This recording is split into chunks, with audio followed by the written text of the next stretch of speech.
وروستی لمونځ. و خپلو صحابه کرامو ته به یې فرمایله هر لمونځ چې کوئ نو داسې ادا کړئ لکه ستاسې وروستی لمونځ چې وي، او داسې یې فرض کړئ چې د دې لمانځه څخه وروسته تاسې د دنیا څخه ستنېږئ، او هغه نازکې پردې چې د ژوند او مرګ ترمنځ دې شکېږي.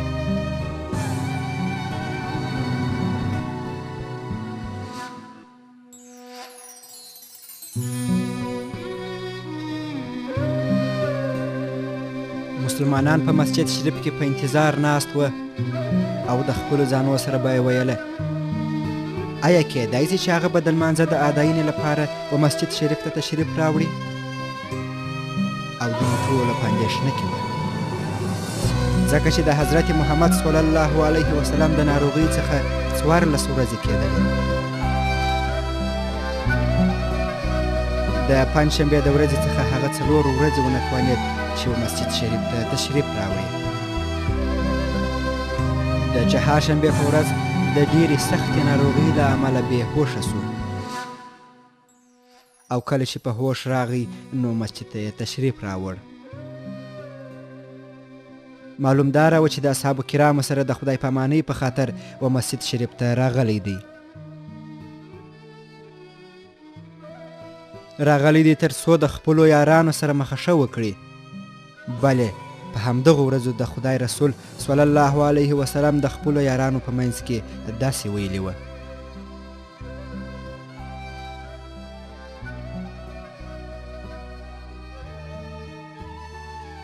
آیا تاسې دا فکر کوئ چې زه وروستی کس یم چې ستاسې له منځه ځم؟ مسلمانانو وویل بلې. خو رسول صلی الله علیه وسلم وفرمیل په دې کې شک نسته چې ما ته د مرګ لپاره بلنه راکول سوې ده، او ما دا بلنه ومنل، نو زه لومړنی شخص یم چې ستاسې له منځه څخه ځم. د ده اکا حضرت عباس هم خوب لیدلی و چې یوه ټینګه رسۍ د اسمان پر لوري په حرکت کې ده. د خدای رسول د ده د خوب تعبیر داسې وکړ: په هغه وخت کې دې وراره مړ کیږي او د حق پر لوري الوزي. او د هغه څخه یې څو ورځې مخکې هم د خدای پامانۍ کلمه پر ژبه راوړې وه، او فرمایلې یې وه: خدای تعالی خپل بنده د دنیوي او اخروي خوښیو په منځ کې د اختیار خاوند کړی دی، او بنده هم اخروي خوشحالۍ غوره کړې دي.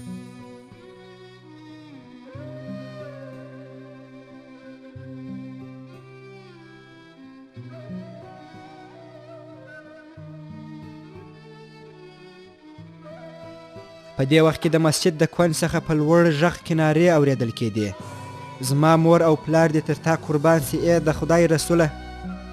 او دا غږ د حضرت ابوبکر صدیق و.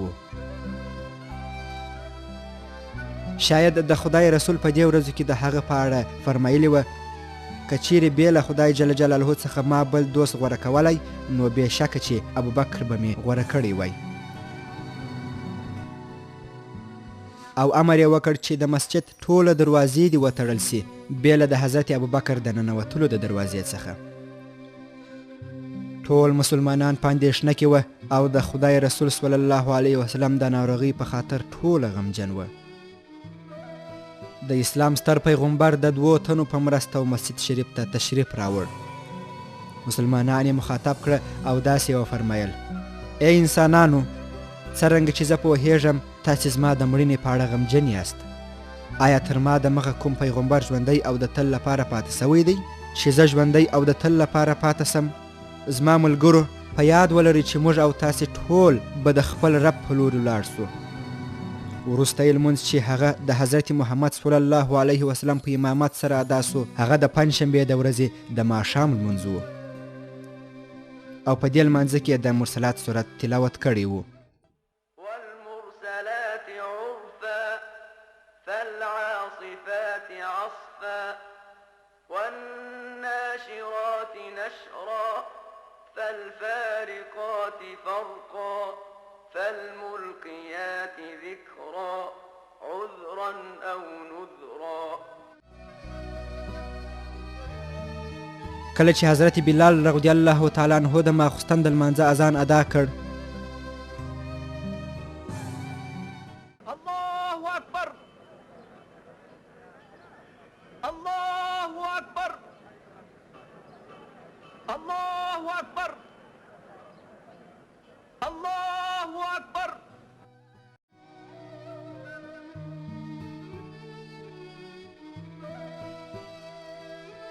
رسول صلی الله علیه وسلم د ډیرې شدیدې ناروغۍ له کبله و مسجد شریف ته د راتلو توان نه درلود او بېهوشه سو. کله چې پر هوش راغی نو پوښتنه یې وکړه آیا لمونځ به یې ادا کړی وي؟ اودس یې تازه کړ او مسجد شریف ته د تلو تکل یې وکړ، خو ونه توانېد او ویې فرمایل ابوبکر ته ووایاست چې امامت وکړي. د هغه وروسته د 2 نفرو په مرسته و مسجد شریف ته راغی. حضرت ابوبکر غوښتل چې د محراب څخه راووځي، خو د خدای رسول د لاس په اشاره د هغه مانع سو. په مسجد کې یې لمونځ وکړ او وروسته یې مسلمانانو ته داسې وفرمایل: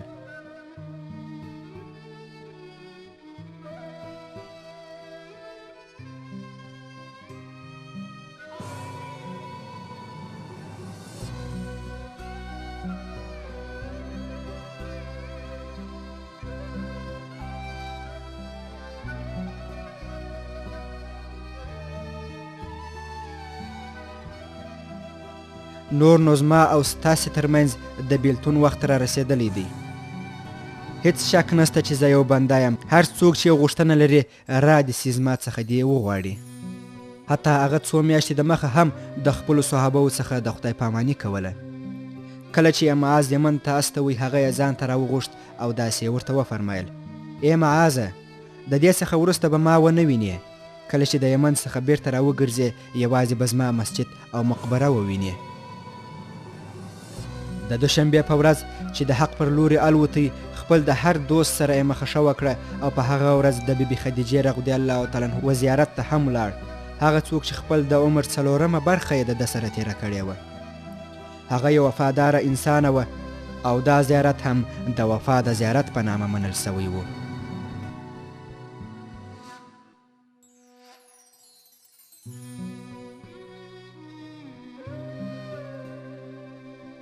څو میاشتې مخکې په حجة الوداع کې هم داسې معلومېدل چې دی د خپلو صحابو سره د خدای پاماني کوي، ځکه چې خپله خطبه یې په دې جملو شروع کړه: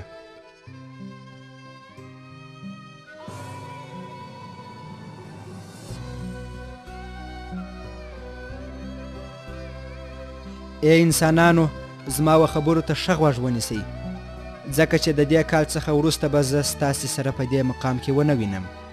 د پیغمبر صلی الله علیه وسلم د دغو خبرو په اورېدو سره ځینو صحابو ځانونه ګوښه کړل او ژړله یې، ځکه دوی پوهېدل چې د دین په مکملېدو سره د پیغمبر وظیفه هم پای ته رسیږي او پس له مأموریته څخه یې سفر په مخ کې دی. خدای تعالی د حضرت محمد صلی الله علیه وسلم امت شهیدان او ګواه کړي وه. له همدې کبله رسول صلی الله علیه وسلم پوښتنه وکړه چې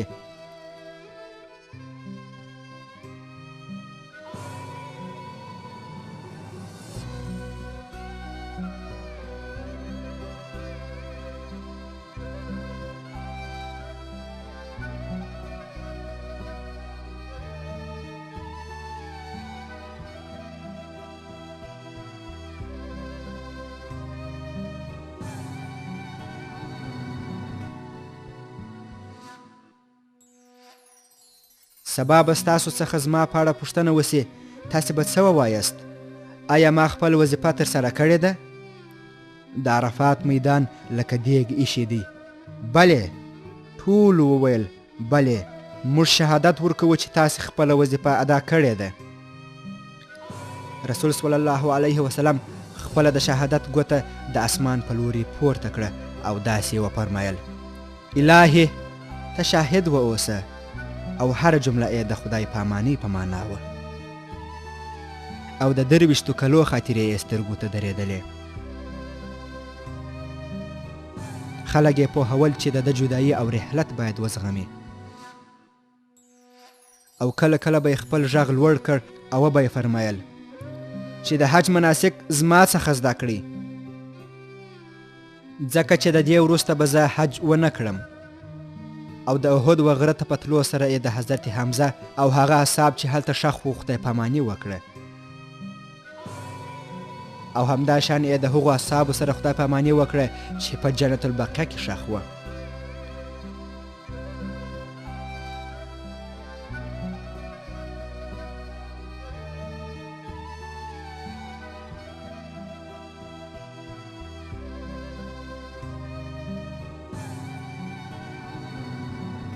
جنتري د هجرت 12 کال د ربیع الاول اوله ښودله.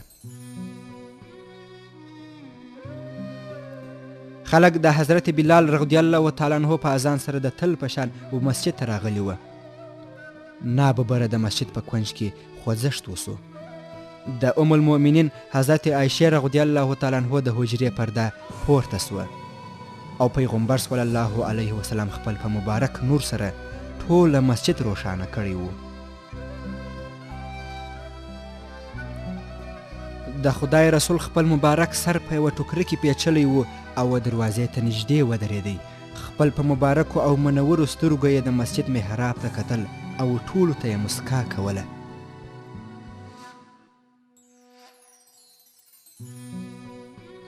خلکو چې د حضرت محمد صلی الله علیه وسلم راتګ احساس کړ نږدې و چې د ډېرې خوشحالۍ څخه خپل منځونه فاسد کړي. دوهم رکعت یې شروع کړ او رسول صلی الله علیه وسلم د جماعت د منظمو صفو څخه تېرېدی. خلکو لاره ورې لکوله. رسول اکرم صلی الله علیه وسلم د حضرت ابوبکر صدیق رضی الله تعالی عنه تر شا پورې راغلی.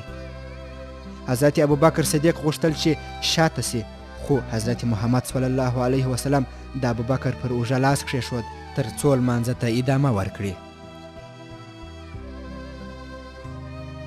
او خپله د حضرت ابوبکر صدیق و شاته کښېنستی او لمونځ یې شروع کړ.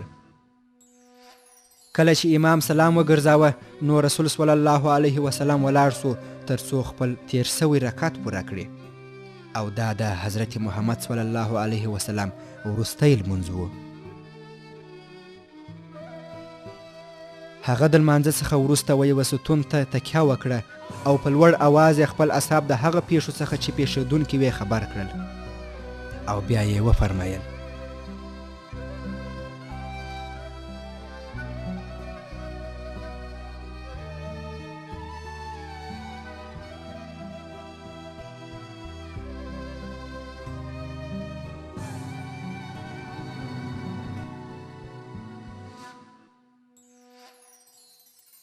په جزیرة العرب کې به 2 دینه او مذهبه نسي سره یو ځای. او کله چې د خلکو څخه جلا کېدی داسې وفرمایل: هیڅ یو پیغمبر تر هغه وخت چې خپل د امت څخه یو نفر امامت دپاره غوره نه کړي وفا نه ده کړې. او بیرته حجرې ته داخل سو. د لمر ختو څخه وروسته یې خپله لور بی بی فاطمه ځان ته راوبلل او د هغې په غوږ کې یو څه ورته وویل.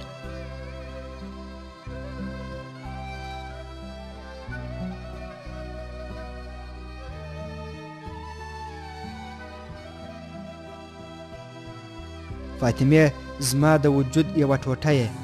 ناببره بی فاطمې نارې کړې او په ژړا یې پیل وکړ.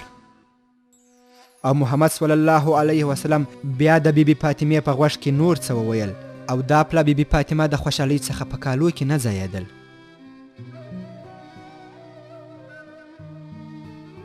او بیا یې وفرمایل چې د نن څخه به وروسته ستا پلار هیڅ نارامه نسي. خپل لمسیان حسن او حسین یې ځان ته راوبلل او هغوی یې مچ کړله. حضرت علي او عباس یې خپل څنګ ته کښېنول او داسې یې ورته وفرمایل: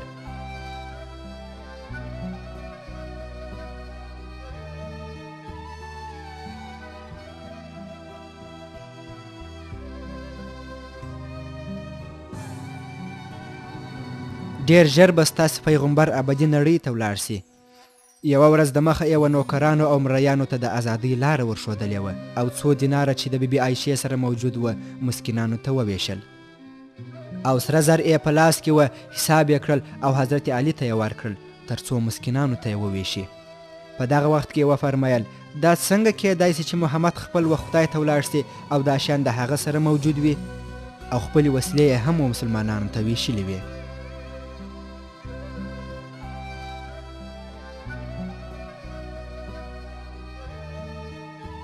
هر څه دنیوي شیان چې یې درلودل ټوله یې خیرات کړل تر دې حده چې بیبي عایشې رضی الله تعالی عنها په هغه شپه د څراغ تیل پور کړل او د محمد صلی الله علیه وسلم د ضرورت د راپاکولو په خاطر یې زغره پر یهودانو ګرو کړه.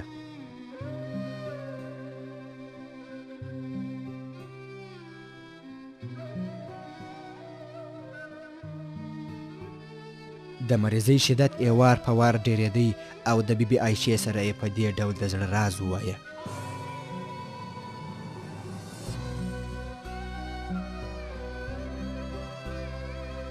ای عایشې، هغه خواړه چې ما په خیبر کې خوړلي وه د هغه څخه د درد احساس کوم. په دغه خطر احساس کوم چې زړه مې د هغه د زهرو څخه ټوټه ټوټه سوی دی. د هغه څخه یې وروسته خپل مبارک مخ پټ کړ. له څه مودې وروسته چې یې نفس تنګ سو، بیرته یې خپل مخ لس کړ او داسې یې وفرمایل: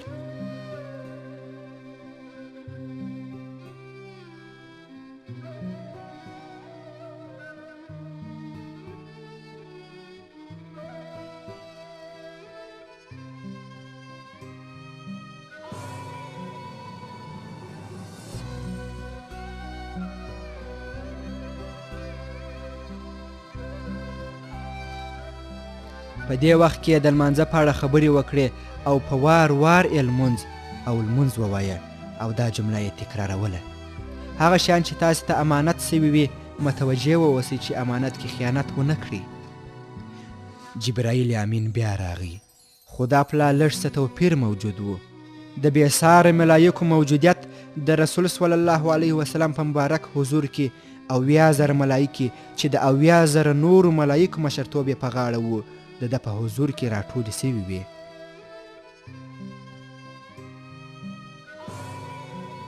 جبرائیل وفرمیل: ای د خدای رسوله، خدای جل جلاله تا ته سلام وایي او زه یې ستا پوښتنې ته راستولی یم.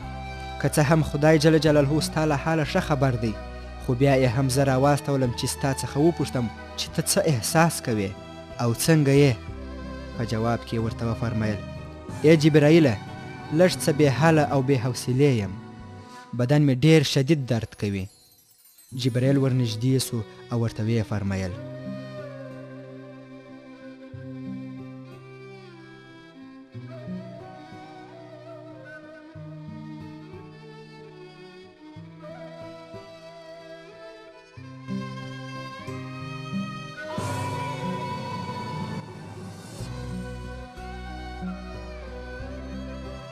خدای پاک وفرمیل: که غواړې زه به شفا ورکړم او که غواړې زه دې خپل حضور ته راغواړم او خپل د رحمت څخه دې برخمن کومه. د خدای رسول وفرمیل: دا زما د رب کار دی. هر څه چې زما دپاره مناسبه وي هغه به ترسره کړي. د یو څه ځنډ څخه وروسته ملک الموت د داخلېدو اجازه وغوښته او ویې ویل: ای د خدای رسوله، سلامتی او د خدای رحمت دې وي پر تا باندې. زه خدای پاک تا ته راستولی یم او زه یې په دې مکلف کړی یم چې هغه څه ترسره کړم چې ته یې غواړې. اوس نو ای محمده، که ته امر وکړې زه به روح قبض کړم او که ووایه بیرته ځم.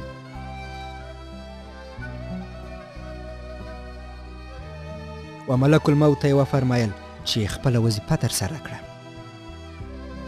په دغه وخت کې په خپل نمناک لاس د رسول مبارک مخ لمس کړ او ویې ویل: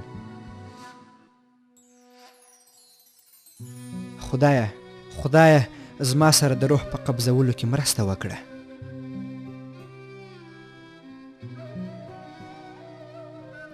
د مرګ نښانې په واضح ډول معلومې وې او د مبارک سر یې د حضرت عایشې رضی الله تعالی عنها په غیږ کې کښېښود. رسول صلی الله علیه وسلم خپلې مبارکې تورې سترګې د خونې وچت ته نیولې وې.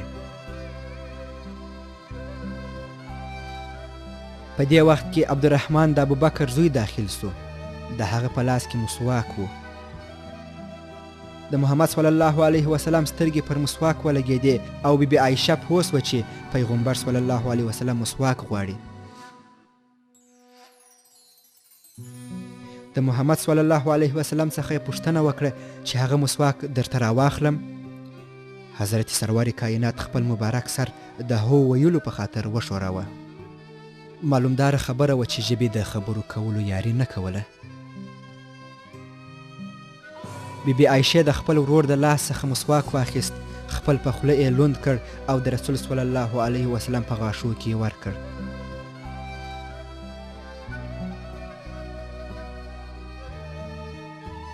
محمد صلی الله علیه وسلم مسواک واخیست او په خپلو سپینو غاښو یې وموښی او د لا اله الا الله کلمه یې ویله او ویې فرمایل: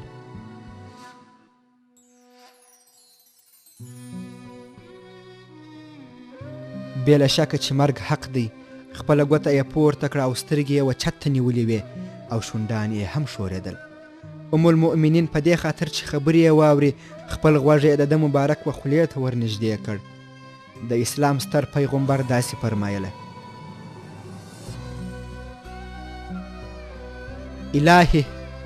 الهي ما د پیغمبرانو، شهیدانو، صادقانو، نیکانو او د هغو خلکو په ډله کې حساب کړې چې تا رحمت پر کړی دی. ما هم خپل په دوستۍ کې قبول کړه. الهي زه ستا دوستي غواړم، ستا دوستي غواړم، ستا دوستي غواړم، ستا دوستي غواړم.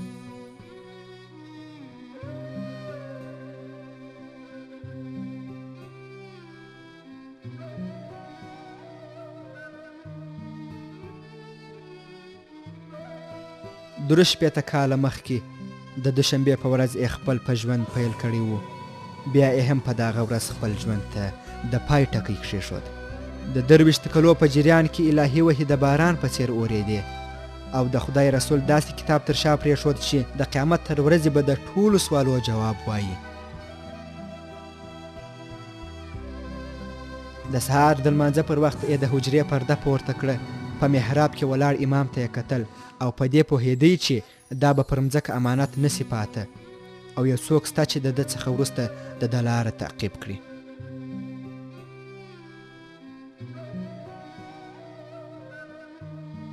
په همدې خاطر یې په ډېر اطمینان سره خپل لمونځ ادا کړ. نور نو وظیفه پای ته رسېدلې وه. اتاق د عطرو او خوشبویي څخه ډک و. په دې وخت کې یې لاس کرار د اوبو څخه وډک لوښي ته ولوېدی او مسواک یې هم د مبارکو ګوتو څخه پر مځکه ولوېد. حضرت محمد صلی الله علیه وسلم چې هر لمونځ یې داسې و لکه وروستی لمونځ، نور نو خپل د خوښۍ و وصال ته رسېدلی و او خپل د اعلی ملګري و خواته یې پرواز کړی و.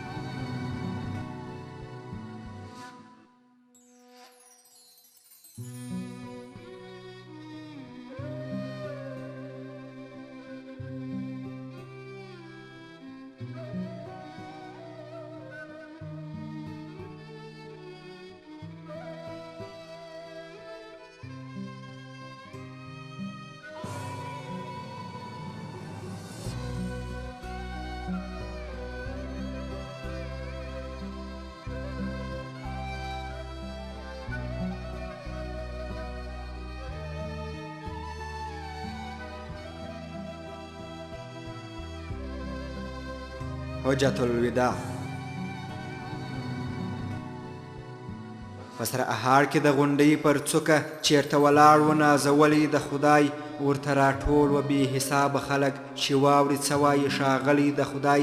هغه د نور د دریابونو څښتن چې ورسره وې آینې د جانان، هغه د سولې او ورورۍ پیغمبر، هغه د تورو د میدان پهلوان چې یې تندي یوه سجده منله چې رانسکور یې کړل د خټو خدایان، چې یې د جهل پر تیارو خپره کړه رڼا د عقل پلوشه د ایمان. هغه د حق د سپینو تورو ژبې سترګې او لاس یې کړل اسمان ته پورته، هغه د عدل او انصاف قهرمان.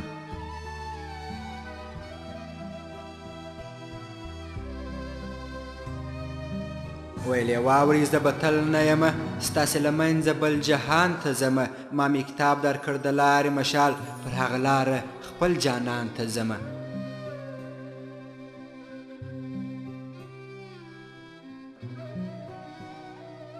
مقدس وګڼئ د بل مالونه، درته حرام دی مال د هر مسلمان. پام کوئ ویني چې د چا توی نه کوي، چې په غوسه بسې خالق د جهان، د ژوند مالک د اسمانونو څښتن، خرابه نه کړي څوک بنا د یزدان. پکښې پیدا کوي د حق سپینې لارې، درته پرې ایښی مې کتاب دی قرآن، په امانت کې چې خیانت ونه کوي، چې څوک ازار نه کړي د خدای بندگان.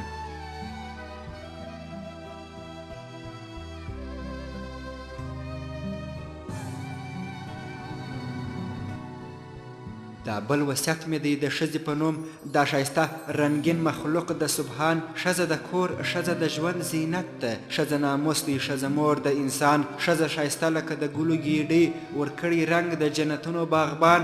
ښځې له غیږې دي تر ګور ملګرې، د غم ښادۍ د کور او اور ملګرې.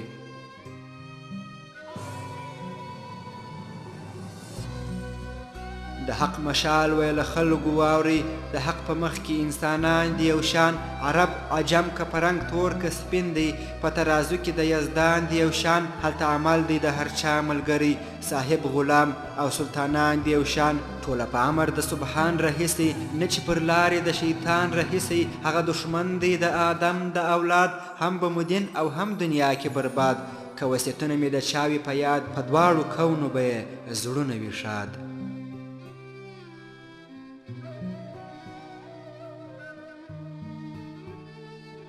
د حق مشال وکړې وروستۍ خبرې چې لګېدې لکه خوږې شکرې څو ورځې وروسته خپل جانان ته ستون سو له پانې کوره بل جهان ته ستون سو سوه دا نړۍ په اجاره د شیطان زړونو ته ولاړه وسوسه د شیطان لارې د حق سوې په تیارو کې پټې پر وینو وسوه غلبه د شیطان د خلکو هیرې سوې وروستۍ خبرې له زړونو ولاړې د ورورۍ خبرې له هغه دمه تر دې دمه پورې له اسمانو د غضب کاڼې اورې د ځمکې مخ د وینو رنګ اخیستی لا یې پخوا دې ورځې سختې نورې